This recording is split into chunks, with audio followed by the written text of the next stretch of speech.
Hey, I'm Skylar.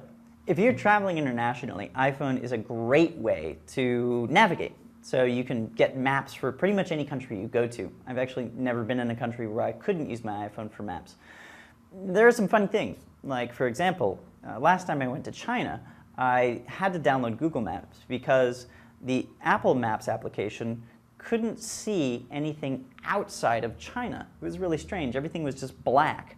I think that was censorship of the Chinese government. But I could see everything fine within China, so no problem really.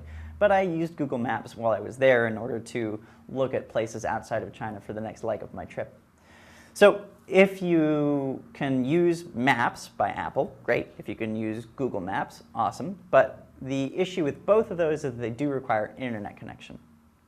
One major advantage of Apple's map program is that it buffers information.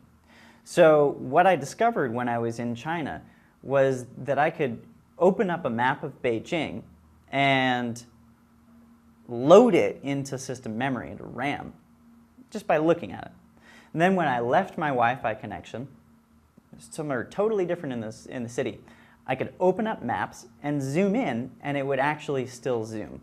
I was really, really impressed by that feature. It made it useful.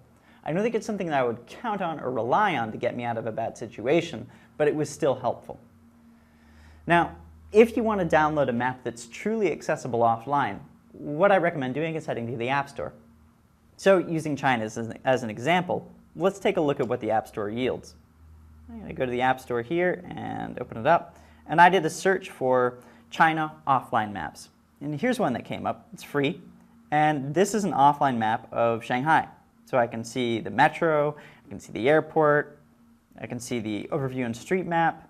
Really pretty useful. Go back to search, and I'm just going to do offline maps. Now, obviously, depending on your location, it'll yield different things.